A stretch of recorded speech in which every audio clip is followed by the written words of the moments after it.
I hope you're fine. Today we'll talk about a foghorn and the sounds we can make with Cubase using the foghorn.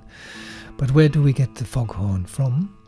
Well, from Spitfire Audio, for example. It's free. It's a free sample, setup library. Free to download, and here is the website, and this is the original foghorn where they recorded the sounds.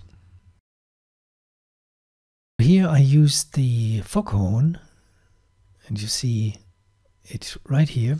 This is the user interface.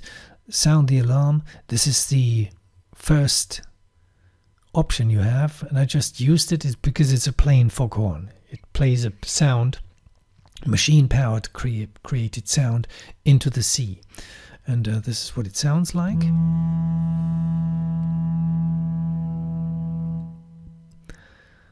I gave it a break because the foghorns not always expel their sounds very long, as far as I know. You see, everything here in Cubase is still grey because I tend to work as a dissonant sound. I tend to work with colors later. I don't know if anything is coming out here of this experiment.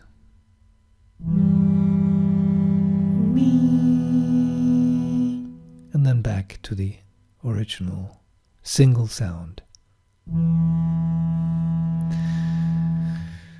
I hope that does not bore you. This is the version number 1. So this is the second version. You see I entered colors, and I've created a new track called Machines. I called it Machines, and when you have a look here, it is the foghorn, the engine room, which is basically one of several engines you hear from the original foghorn.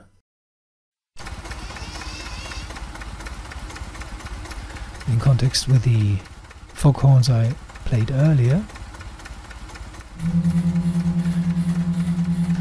you might realize that it's not consistent in the timing. It's just a plain sample which plays at the same speed, whatever speed your composition is. Now I make a break. I wait a little bit, and then the last foghorn. Let's have a look at take number 3. We have yet another track. It's called, actually I call it Crack Sounds, and again we'll have a look here. It's called Tuneless Cracks. Actually, they are tuned in some way. Let's solo this track. Really lovely. You just played it with your MIDI keyboard, obviously. The whole context.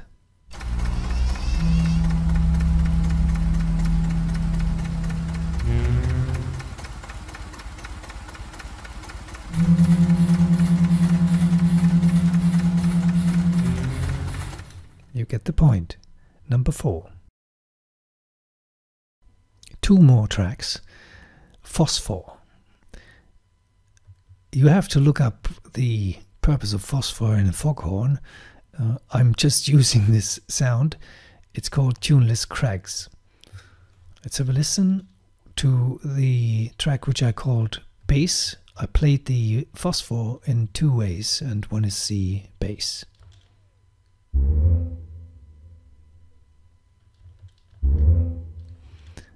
And this is the other version here, the same.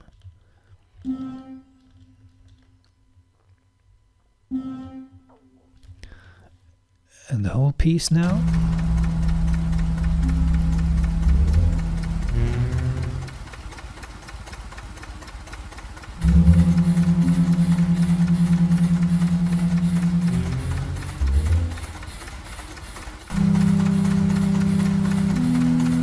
The break. I end with the bass. And this already leads to something else. Number 5. We're almost done. I thought I needed rhythm.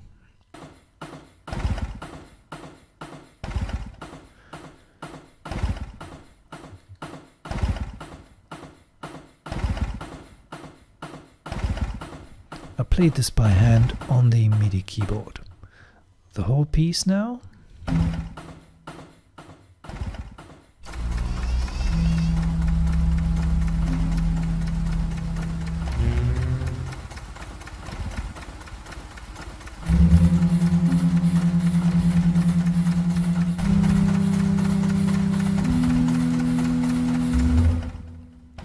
The rhythm stops where the break sets in, and the same melody and the same foghorn at the end.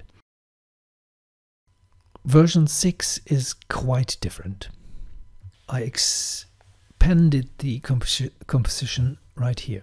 You see the foghorn, which used to be here, is gone, and I added chords in the second track, which I call the second horn.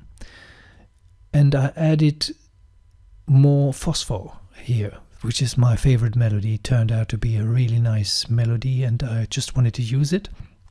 And the bass is continuing with a different scale.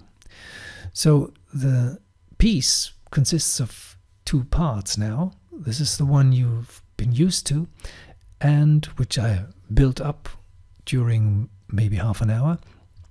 And this last thing was just fun. And I think if I would create a new piece, it would actually start here.